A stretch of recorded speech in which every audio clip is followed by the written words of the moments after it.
Miguel meets Hector, a disheveled-looking beggar who offers to help him. Miguel goes through thick and thin with Hector, and they truly become great friends after they were both thrown into a prison at the bottom of a deep cave by a duplicitous Ernesto de la Cruz. Miguel realizes that Hector was his true great-grandfather in the land of the dead, and they connect as a result of their friendship going through thick and thin.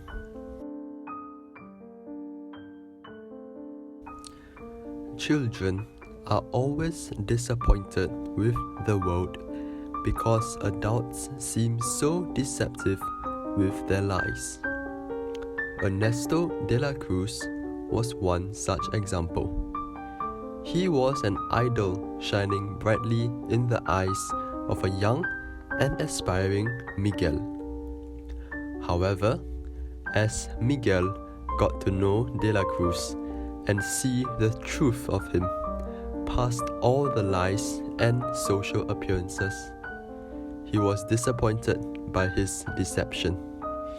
In fact, de la Cruz was not the talented musician he had made himself out to be, but was a con man who had poisoned his good friend Hector to steal all of his music.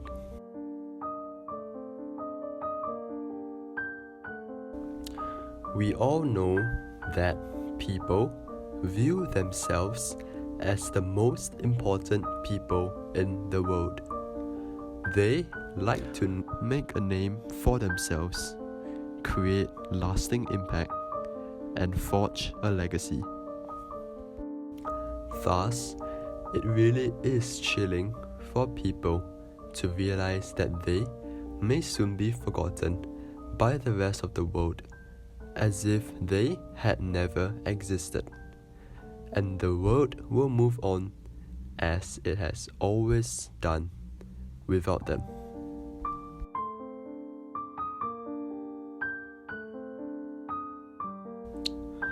Coco fundamentally is about a family misunderstanding that was finally resolved.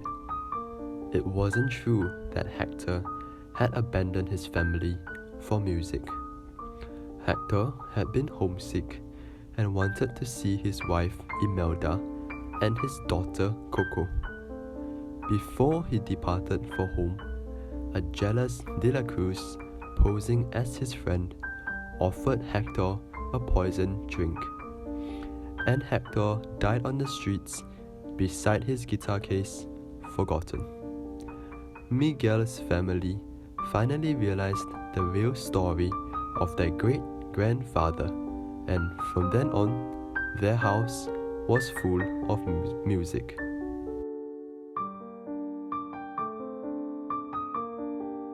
If you like this video, please like and subscribe and comment below so we can produce similar videos in the future.